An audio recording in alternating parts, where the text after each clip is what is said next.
Assalamualaikum warahmatullahi wabarakatuh. Saya dari kelompok 9 akan mempresentasikan tentang Qasas Al-Quran.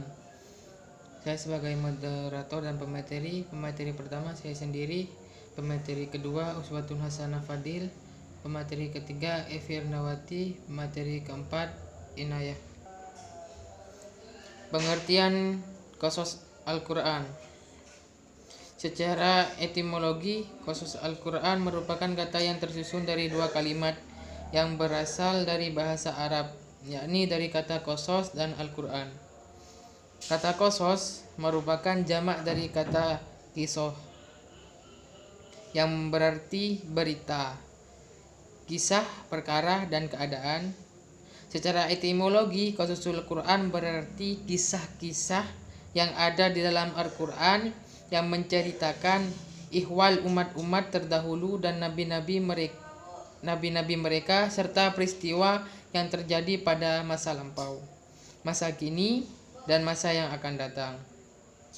Macam-macamnya ditinjau dari segi waktu, ditinjau dari materi, ditinjau dari segi pelaku, ditinjau dari segi panjang pendeknya, ditinjau dari jenisnya. Pengertiannya ditinjau dari segi waktu. Kisah hal-hal gaib pada masa lalu, Al-Qasasul Ghuyub Al-Madiyah, kisah yang menceritakan kejadian-kejadian gaib yang sudah tidak bisa ditangkap panca indera yang terjadi di masa lampau.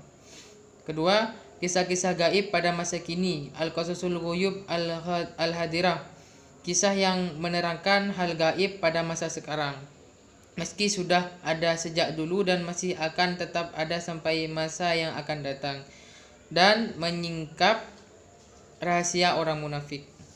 3. Kisah hal gaib yang pada masa yang akan datang, Al-Qasasul Ghuyub Al-Mustaqbilah, kisah-kisah yang menceritakan peristiwa yang akan datang yang belum terjadi pada waktunya Al-Quran, kemudian peristiwa tersebut betul-betul terjadi. Yang kedua, ditinjau dari materi. 1. Kisah para nabi, mukjizat mereka, fase-fase dakwah mereka, penentang serta pengikut mereka. Yang kedua, kisah kesalehan orang-orang yang belum diketahui status kenabiannya agar diteladani, dan kisah tokoh-tokoh durjana masa lalu agar dijauhi dan tidak diikuti. 3. Kisah-kisah yang berhubungan dengan peristiwa yang terjadi pada masa Rasulullah SAW. Dan seterusnya akan dilanjutkan oleh Evi Ernawati. Selanjutnya yaitu hikmah Qasas Al-Quran. Yang pertama yaitu menjelaskan prinsip-prinsip dakwah agama Allah dan menerangkan pokok-pokok bersyariat yang disampaikan pada Nabi, yang terdapat pada surah Al-Anbiya ayat 25, yang artinya, dan kami tidak mengutus seorang rasul pun sebelum kamu, melainkan kamu wahyukan kepadanya bahwasanya tidak ada Tuhan yang hak melainkan aku, maka sembahlah olehmu sekalian akan aku. Quran surah Al-Anbiya ayat 25. Yang kedua, memantapkan hati Rasulullah dan umatnya, serta memperkuat keyakinan kaum muslimin terhadap kemenangan yang benar dan kehancuran yang fatal, seperti pada surah Hud ayat 120 yang artinya, dan semua kisah dari rasul-rasul kami ceritakan kepadamu, ialah kisah-kisah yang dengan kami teguhkan hatimu, dan dalam surat ini telah datang kepadamu kebenaran serta pengajaran dan peringatan bagi orang-orang yang beriman. Yang ketiga yaitu mengoreksi pendapat para ahli kitab yang suka menyembunyikan keterangan dan petunjuk-petunjuk kitab sucinya, dan membantahnya dengan argumentasi-argumentasi yang terdapat dalam kitab sucinya, sebelum diubah dan diganti oleh mereka sendiri. Faedah ini seperti yang dijelaskan dalam Quran surah Ali Imran ayat 93, yang artinya semua makanan adalah halal bagi Bani Israel, melainkan makanan yang diharamkan oleh Israel atau Yakub untuk dirinya sendiri sebelum Taurat diturunkan. Katakanlah, jika kamu mengatakan ada makanan yang diharamkan sebelum Taurat turun, maka bawalah Taurat itu, lalu bacalah dia jika kamu orang-orang yang benar. Yang keempat yaitu lebih meresapkan pendengaran dan memantapkan keyakinan dalam jiwa para pendengarnya, karena kisah-kisah itu merupakan salah satu dari bentuk-bentuk peradaban. Dan contohnya itu pada surah Yusuf ayat 111 yang artinya, Sesungguhnya pada kisah-kisah mereka itu terdapat pengajaran bagi orang-orang yang mempunyai akal. Al-Quran itu bukanlah cerita yang dibuat-buat, akan tetapi membenarkan kitab-kitab yang sebelumnya dan menjelaskan segala sesuatu, dan sebagai petunjuk dan rahmat bagi kaum yang beriman. Yang kelima yaitu untuk memperlihatkan kebenaran Rasul dari dalam dakwah dan mukjizatan Al-Quran. Yang keenam, menanamkan pendidikan akhlakul karimah dan mempraktekannya dalam hati dengan mudah. Sekian dari saya, kurang lebihnya mohon maaf. Assalamualaikum warahmatullahi wabarakatuh. Assalamualaikum warahmatullahi wabarakatuh. Nama saya Evi Ernawati. Kali ini saya akan melanjutkan penjelasan selanjutnya, yaitu macam-macam qasas Al-Quran. Yang ketiga, yaitu ditinjau dari segi pelaku. Ditinjau dari segi pelaku dibagi menjadi 4. Yang pertama, manusia, yaitu kisah yang pelakunya berupa manusia. Contohnya kisah Nabi Sulaiman, Fir'aun, Maryam, dan lain-lain. Yang kedua, malaikat, yaitu kisah yang pelakunya berupa malaikat. Contohnya kisah malaikat yang terdapat dalam Quran Surah Hud ayat 69-83, yaitu mengisahkan bahwa malaikat datang kepada Nabi Ibrahim dan Nabi Lut dengan menjelma sebagai seorang tamu. Yang ketiga yaitu jin, kisah yang digambarkan oleh jin. Yang keempat, binatang, yaitu kisah yang pelakunya adalah binatang. Contoh kisah burung yang terdapat pada zaman Nabi Sulaiman yang diabadikan dalam Quran Surah An-Naml ayat 18-16. Kemudian yang keempat, ditinjau dari segi panjang pendeknya. Ditinjau dari segi panjang pendeknya dibagi menjadi 3. Yang pertama yaitu kisah panjang. Contohnya kisah Nabi Yusuf alaihissalam dalam Quran Yusuf yang hampir seluruh ayatnya mengungkapkan kehidupan Nabi Yusuf sejak masa kanak-kanak sampai dewasa dan memiliki kekuasaan. Kemudian yang kedua yaitu kisah sedang, seperti kisah Maryam dalam Quran Surah Maryam, kisah Ashabul Kahfi dalam Quran Surah Al-Kahfi, kisah Nabi Adam dalam Quran Surah Al-Baqarah dan Quran Surah At-Toha. Kemudian kisah pendek, kisah yang jumlahnya kurang dari 10 ayat, misalnya kisah Nabi Hud alaihissalam, Nabi Lut alaihissalam dalam Quran Surah Al-A'raf. Kemudian macam-macam yang kelima yaitu ditinjau dari jenisnya. Dilihat dari jenisnya, kisah-kisah dalam Al-Quran dibagi menjadi 3. Yang pertama yaitu kisah sejarah atau Al-Qisas Al-Tarihiyah, atau yaitu berkisar tentang kisah-kisah sejarah seperti para nabi dan rasul. Yang kedua yaitu kisah perumpamaan atau Al-Qisas Al-Tamliziyah, untuk menerangkan atau memperjelaskan suatu pengertian atau keadaan bahwa peristiwa itu tidak benar terjadi tetapi hanya sebagai perumpamaan. Yang ketiga yaitu kisah futurolog. Kisah ini bertujuan untuk mewujudkan tujuan-tujuan ilmiah atau menafsirkan fenomena yang menguraikan masalah yang sulit diterima oleh akal. Assalamualaikum warahmatullahi wabarakatuh. Di sini saya akan menjelaskan hikmah qasas Al-Quran. Qasas Al-Quran memiliki beberapa hikmah, diantaranya 1. Menjelaskan prinsip-prinsip dakwah agama Allah dan menerangkan pokok-pokok syariat yang disampaikan pada Nabi. 2. Memantapkan hati Rasulullah dan umatnya, serta memperkuat keyakinan kaum muslimin terhadap kemenangan yang benar dan kehancuran yang fatal. 3. Mengoreksi pendapat para ahli kitab yang suka menyembunyikan keterangan dan petunjuk-petunjuk kitab suci dan membantahnya dengan argumen-argumen yang terdapat dalam kitab suci sebelum diubah dan diganti oleh mereka sendiri. 4. Lebih meresapkan pendengaran dan memantapkan keyakinan dalam jiwa para pendengarnya. 5. Untuk memperlihatkan kebenaran Rasulullah di dalam dakwah dan kemukjizatan Al-Quran. 6. Menanam pendidikan akhlakul karimah dan mempraktekannya dalam hati dengan mudah. Pengulangan kisah dalam Al-Quran.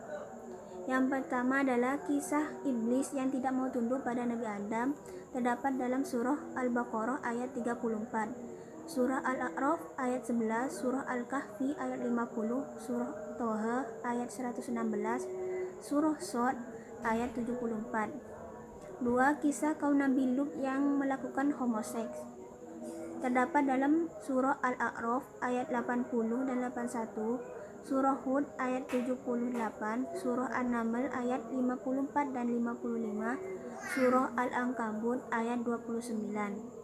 Yang ketiga adalah kisah istri Nabi Lut yang dibinasakan.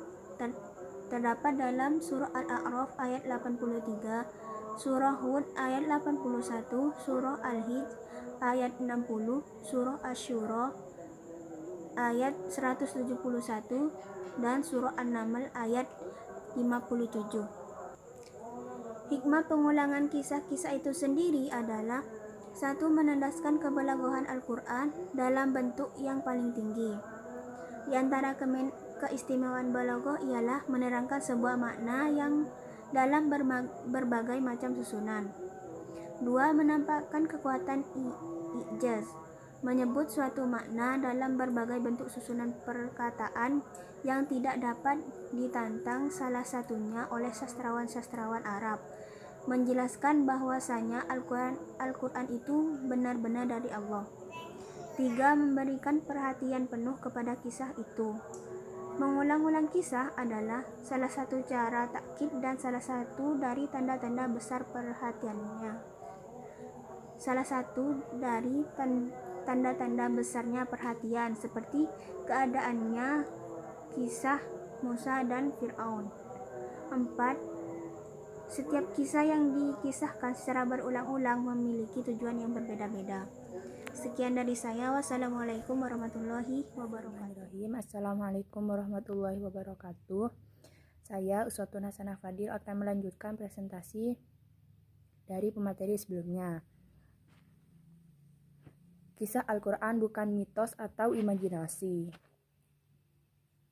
Pandangan Muhammad Ahmad Khalafullah tentang adanya kisah mitos dalam Al-Quran. Menurut Khalafullah, kisah mitos merupakan bagian dari kisah sastra yang terdapat dalam Al-Quran. Menurutnya, jasad kisah atau maksud yang dituju oleh Al-Quran. Akan tapi, maksud sebenarnya adalah berbagai bimbingan dan petunjuk keagamaan serta moral. Dalam hal ini, ia mengacu pada pemikiran Ar-Razi dan Muhammad Abduh yang telah mengakui keberadaan kisah-kisah mitos dalam Al-Quran. Bahkan, Khalafullah mengakui bahwa pendapat kedua tokoh tersebut merupakan pijakan dari hasil pemikirannya. Misalnya, ketika berbicara tentang penjelasan Al-Quran yang kadangkala memanfaatkan unsur-unsur khurafat dan kesyirikan yang tercantum dalam surah Yunus ayat 39, yaitu A'udzubillahi minasyaitonirrajim. Bismillahirrahmanirrahim. Bal kadzabu bima lam yuhitu bi'ilmihi walamma ya'tihim ta'wiluh kadzalika kadzdzabal ladzina min qablihim fanzur kaifa kana 'aqibatud dzalimin. Artinya, bahkan yang sebenarnya mereka mendustakan apa yang mereka belum mengetahuinya dengan sempurna, padahal sebelum datang kepada mereka penjelasannya. Demikianlah orang-orang yang sebelum mereka telah mendustakan Rasul. Maka perhatikanlah sebagaimana akibat orang-orang yang zalim itu. Selanjutnya adalah bukti kebenaran dan kisah dalam Al-Quran. Sebagaimana yang kita ketahui bahwa Al-Quran adalah kalamullah yang diturunkan kepada Nabi Muhammad SAW melalui malaikat Jibril yang bernilai ibadah dalam membacanya. Dan tidakkah kisah yang ada dalam Al-Quran kecuali kebenaran dan sejarah yang dituangkan dalam kata-kata indah yang tersusun rapi, yang terjadi dari lafaz-lafaz yang terdiri dari lafaz-lafaz yang indah. Apa saja yang dikisahkan Allah dalam Al-Quran adalah benar, sebagaimana firman Allah dalam surat Al-Kahfi ayat 13. A'udzubillahi minasyaitonirrajim. Bismillahirrahmanirrahim. Nahnu naqussu 'alaika naba'ahum bil haqq. Innahum fityatun amanu bi rabbihim wazidnahum huda. Artinya, kami ceritakan kisah kepadamu Muhammad dengan sebenarnya. Sesungguhnya mereka itu adalah pemuda-pemuda yang beriman kepada Tuhan mereka, dan kami tambahkan kepada mereka petunjuk. Ini dari saya, kurang lebihnya. Wassalamualaikum warahmatullahi wabarakatuh. Kami terima kasih atas perhatiannya. Wassalamualaikum warahmatullahi